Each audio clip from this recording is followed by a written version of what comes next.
So I've bought a new car. It's a Fiat Panda Cross. I don't have it yet. I've got to wait up to 12 weeks for a factory order to be delivered, and that's why I'm coming to you from the cockpit of my old car. This is a Volkswagen Polo.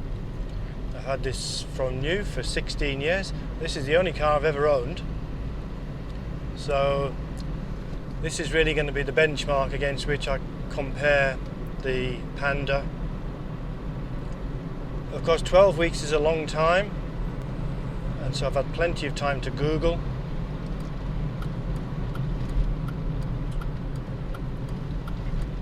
So I've looked at every picture, watched every video, read pretty much every review of the Panda Cross, and still have a few niggling doubts now and then.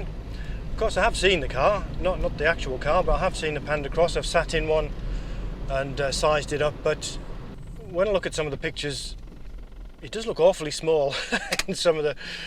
of course, it is a small car, I know that, and I just have this worry that it'll turn up and be crazy small. But it's actually about the same size as this car, and if you compare the numbers, the Panda Cross is 4 centimeters shorter than the Polo, or at least this Polo, but it's 3 centimeters wider, and it's about 24 centimeters taller. That's not much short of a foot taller. Now that last statistic worries me slightly, because I've got a bike rack on the roof of this one, and I have a slight worry that it's going to be too high to get the bike on and off easily, but we'll see about that. So it's pretty comparable in size. I mean, that's compared to this particular car. This is a 2000 model Polo, and the modern Polos are substantially bigger than this one. But that said, I've lived with this for 16 years, and you know, I don't consider this a particularly tiny car, so I think I'm going to be fine with the Panda Cross. So why the Panda Cross? Well, you know, I could make all sorts of arguments in retrospect for things like economy, practicality, emissions, and so on. But the truth is, probably about 20% of the decision to go with the Panda Cross was based on logic, and the remaining 80% was, I suppose, emotion, you know, connection to the car. It's what I wanted. It's you know, I wanted to go anywhere style of car, something that's going to be practical, but a roughy-tufty kind of image. I was looking at the Suzuki Jimny, which is a nice little car. That's kind of a little Jeep style car. I mean, it looks very much like a Jeep, just a bit smaller. The problem with that is, without exception, the reviews of that car slate its performance on the road. And let's be honest, you know, 99.99, if not 100% of my driving is going to be on the road. So that ruled out the Jimny, really. But in investigating that car, I was looking at other small SUV type cars, and in turn 4-wheel drive cars, and the Panda Cross, well, the Panda 4x4 first, and then the Panda Cross caught my attention. And I discovered there was a Fiat dealer in Dunstable, which is close to where I live, so one Sunday afternoon I just took myself out there just to have a look. And although it's only a very small Fiat concession, they actually had a Panda Cross in the showroom, and that's what did it, really. You know, seeing it live in the flesh makes all the difference.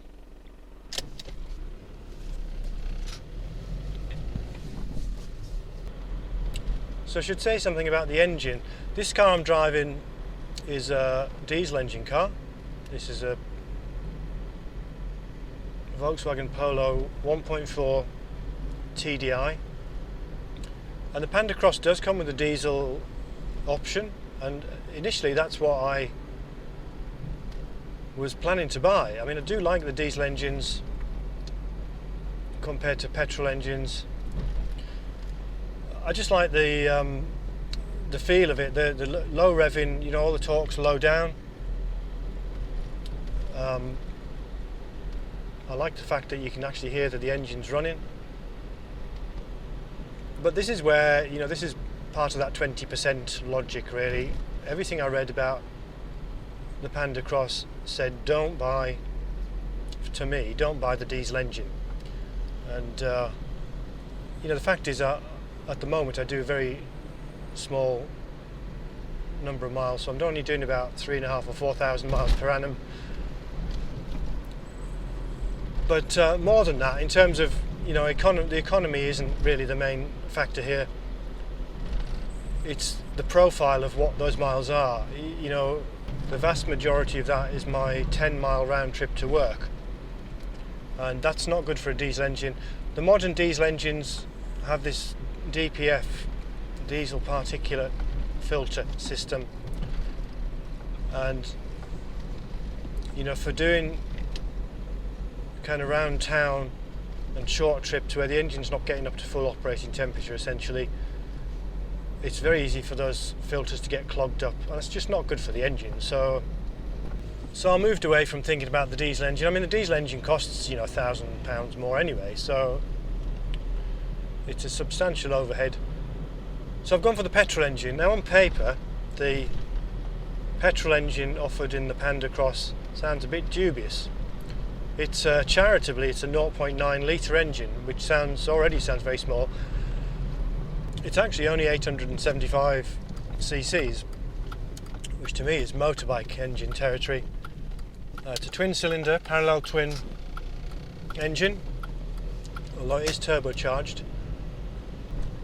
But it does put out a respectable 90 horsepower, which is 15 horsepower up on this diesel engine car.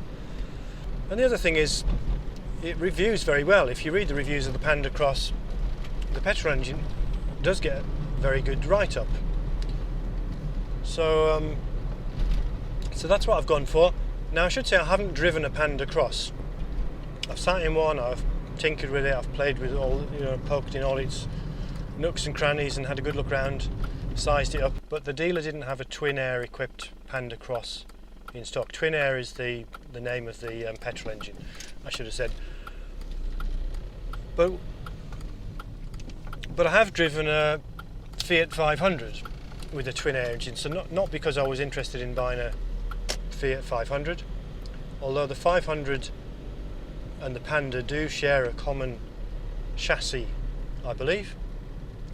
But most importantly for my purposes, they share the TwinAir engine. So I drove a Fiat 500 with a TwinAir engine, really just to reassure myself that engine was going to be something I could live with. And actually I was quite impressed. It was very nippy. I mean, it feels completely different to the diesel, obviously. In the gearing, I was changing up far too early and stuff like that, but that, you know, I'll get used to that in a few hours of driving. But certainly reassured myself that I'm going to be able to live with that engine. So there it is, the Fiat Panda Cross, coming soon, hopefully within the next 4 to 6 weeks. I'm looking forward to seeing it up close in the flesh. I haven't seen one live in the colour I've selected, which is always a bit of an anxiety factor. But next time we ought to be able to go for a spin, so look out for that.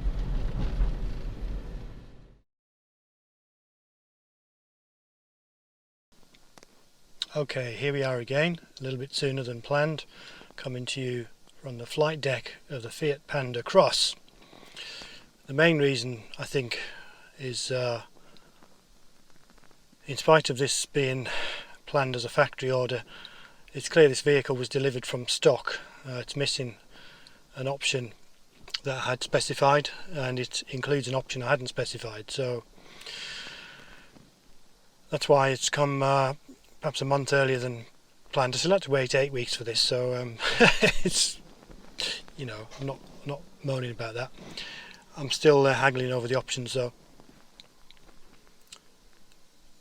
So I've only had this since late yesterday, done 51 miles so far, so I'm just beginning to get an impression of what it's like.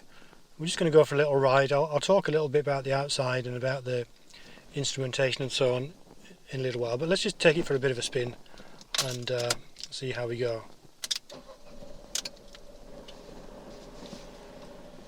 Okay, not much sun around, not sure I need my sunglasses, but here we go.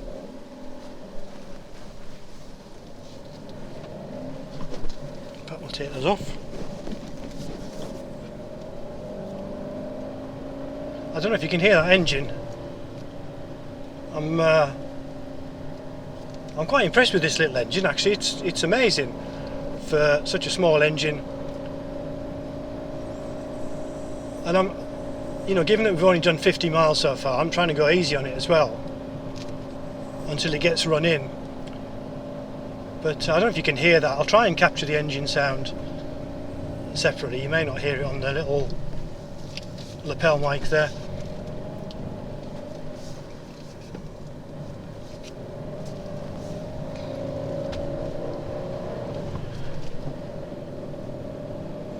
But this engine, strangely enough, reminds me of, I used to have a little KMX 200 motorbike. It's a 2-stroke single cylinder motorbike, and it was well known as a kind of an honorary 4-stroke because of the sort of wide power band and very torquey engine. But the way it sounded and felt is a little bit like this Panda Cross engine. There's a real raw edge to it. There's a kind of a snarl you get, and there is a definite power band. You get, if you keep it below 2,500 revs, it does nothing. You put your foot down and nothing much happens. But as soon as it goes through 3,000, you get this little snarl kind of, and a sort of raw edge to how it feels, and it really takes off. And God, it goes like a bat out of hell, relatively. I mean, it's not a sports car by any means, but I'm really looking forward to getting this run in and being able to hammer it a little bit. As I say, at the moment I'm just being very careful, but and it easily gets up to 70 miles an hour and beyond really, but I've not taken it on a motorway yet, just a little bit of dual carriageway on the way. So I'm kind of glad I went for this engine. I mean, I haven't driven the diesel, so maybe the diesel's a nice engine as well, but I really like this. And people make fun of the sound, and when you read the reviews and things, there's kind of making fun of how it sounds. But I think it sounds quite nice, especially compared to what I thought. I mean, these, modern 4-cylinder engines, they run so quietly and so smoothly, you don't even know the engine's running. So it's kind of a welcome bit of character, really. Oops, there's a bump there. See, I dropped out of the power band there because I braked a little. I was in 4th gear. I've got to relearn all the gears really as well, because compared to my diesel Polo, I'm calibrated for a very low revving, very torquey engine without really much of a power band. so this one, as long as you keep the revs up, even in 4th gear, it can pull very, very well. But what I was saying about you can adjust the height of the steering wheel, but not the reach. So you've got to adjust the reach by positioning the seat. So you've got the seat will slide forwards and backwards, it'll go up and down, and it's got a tilt on the backrest as well, of course.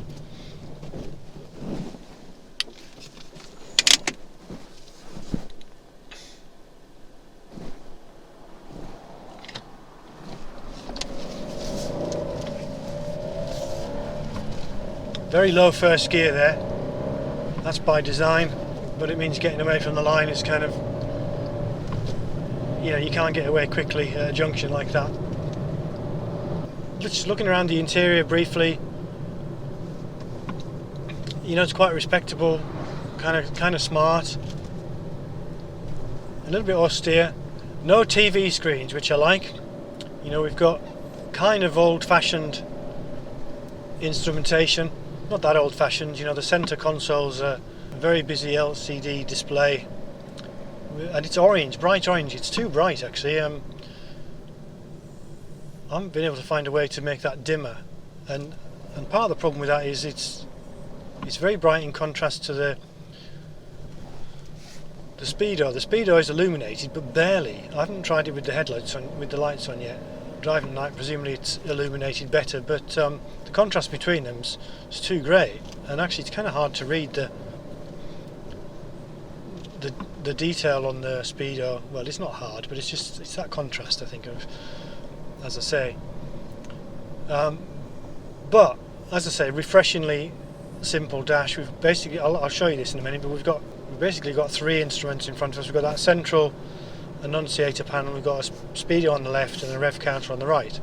All the other controls are push buttons. We don't have any knobs, it's all on push buttons, so I'll have to, you know, take a bit of getting used to that. We've got stop start. I am relieved to discover that the stop start disable is remembered when you switch the ignition off.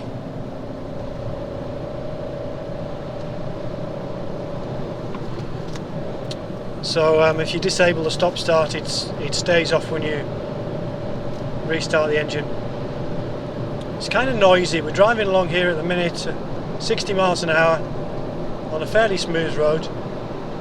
I've got some wind noise. I've got the roof bars on the top. Now it is a windy day as well. Quite a bit of road noise. That's probably partly down to the tyres. You know, you've got these dual purpose or dual season tyres, but it's acceptable. If I was on the motorway, I'd probably use earplugs, I think. I mean that seriously. I don't mean that as a joke. Just to protect my hearing. But it is worth pointing out one of the other things about this car, which I didn't know when I ordered it, which is very welcome. It falls into the £30 per annum tax bracket. That's the vehicle excise duty. But those brackets are being revised in April 2017, and it all goes on the CO2 output, and this one will actually go up into the £145 band after April. Now that won't affect me because it goes on when the car's registered, so this is already registered now, so I'm secure. But you know, if you're thinking of buying a Panda or a Panda Cross or a 4x4, that's worth bearing in mind. Buy it before April on a 66 plate, and you get to keep the tax bracket.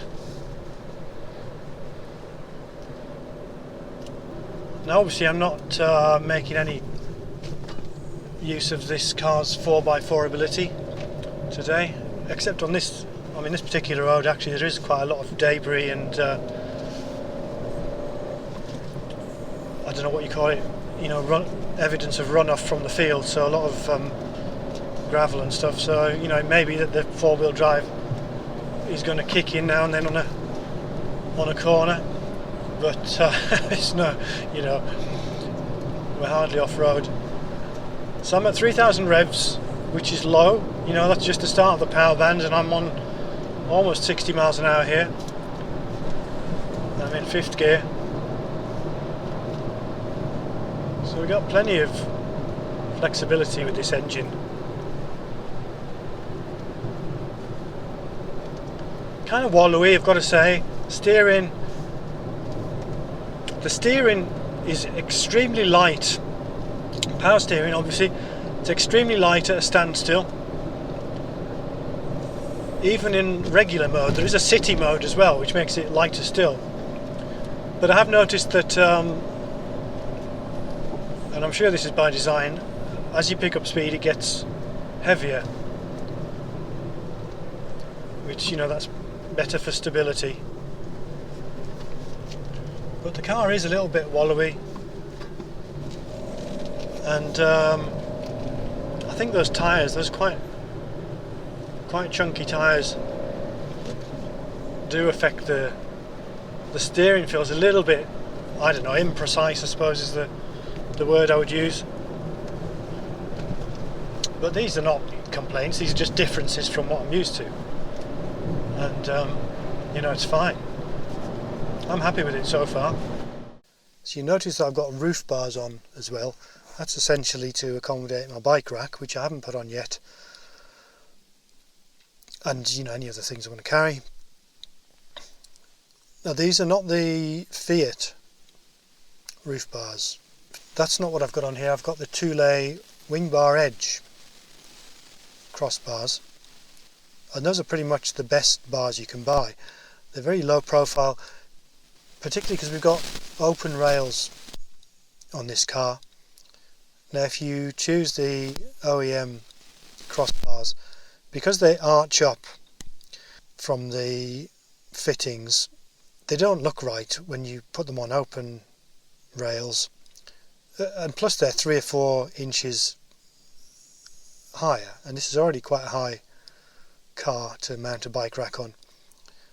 So the wing bar edge, definitely recommended. Cost about £100 more. £231 was the cheapest I could find these bars for, the OEM bars. Well, if you order them from Fiat, they're 140 something, that plus VAT actually. I had a quick try of the bike rack this morning, and it'll fit, but it's going to interfere with the tailgate by about 2 or 3 inches when the tailgate opens, so we don't want that. I've got two options really. I can move the rack, that's the crossbars, forwards. I have to move them forwards by about 4 or 5 inches, just given the way the open rails are mounted onto the roof. I don't want to do that because the bars start to curve, the rails start to curve towards the front of the car. So I'm not quite sure how that's going to be. I might try it, because the bars will then not sit parallel. If we look at this, is the cross section, the front bar might be sort of angled slightly down. I mean, it'll probably work, but it might not look as good. The other option is to saw a few inches off the back of the bike rack, which is probably what I'll do. Things are never straightforward.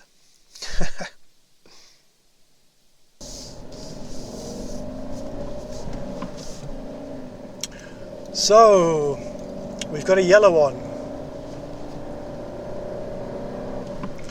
And yellow is the, if you like, the signature colour of the Panda Cross. It was the launch colour.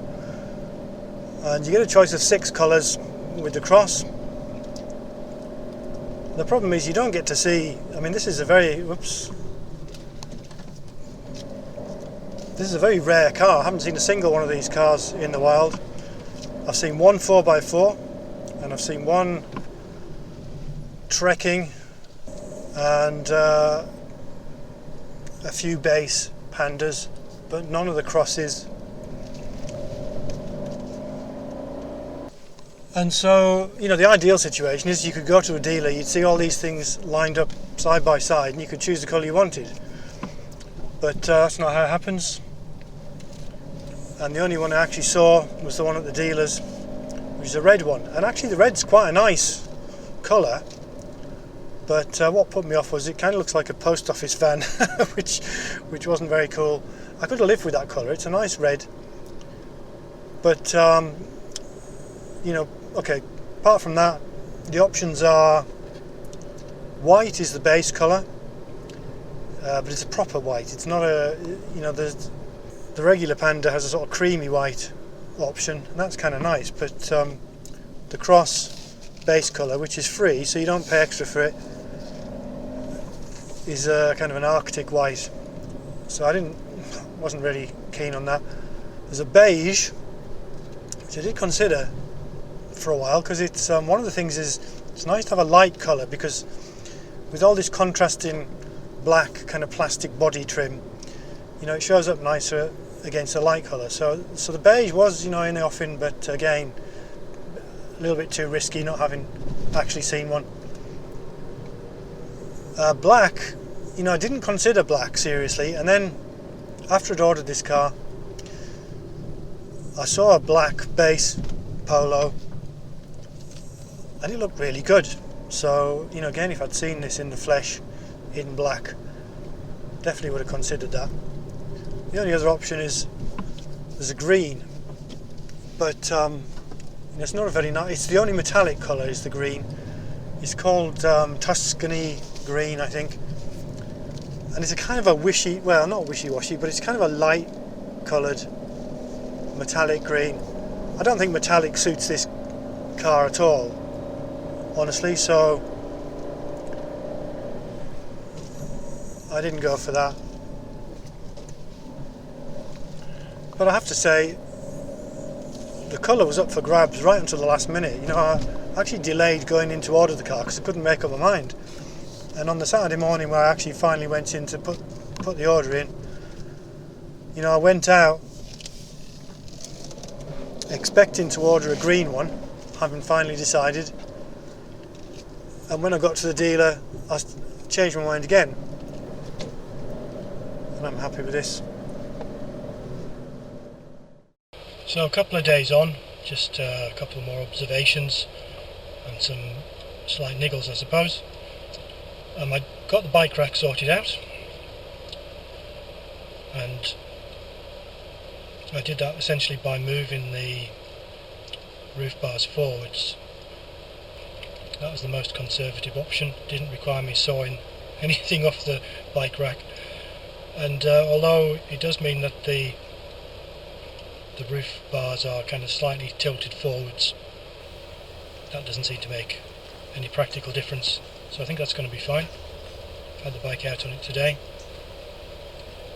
One of the things you'll notice, in fact I'm going to show just a little bit of footage of me getting the bike on and off the roof rack for two reasons. One is just to show, you know, the height of this vehicle is a limiting factor for shorter people. I'm about 6 feet or 6'1" tall, and it's really just on the limit of manageability for me. I'm almost having to stand on tiptoes to get the bike on and off, but it is doable. I don't have to cart around a stool or a box or anything to stand on. But if you're of a shorter disposition, you might want to think twice about how you're going to carry a bike on this car. A couple of other things in the category of niggles. There's a very wide, almost horizontal surface towards the front of this vehicle, but the real niggle is when the sun's high in the sky, which it is at the moment, that surface reflects very badly onto the windscreen. So I'm looking forwards at the moment, and I can see a perfect image at the top of the dashboard, the air vents for demisting and the docking port for the Bluetooth TomTom system, which I don't want to see. I want to see forwards out the windscreen, and actually on the drive here that can be quite obtrusive. What else? This is more in the category of curiosity. I have noticed that coming back to the engine and how you have to rev it to get any of that torque, I have noticed just backing onto my drive, which it's not a particularly arduous task, but it's different to backing my diesel powered Polo on, in that the engine labours and almost falters unless you put your foot down and actually rev it quite a bit. And that got me thinking, there are days in the winter when we have snow and ice on the ground. That might end up with me, well, that has ended up with me on the other car, spinning the wheels. And it got me to wondering if the four-wheel drive works when you're in reverse gear. So I don't know about that. Because if it doesn't, that's an obvious gap in the system.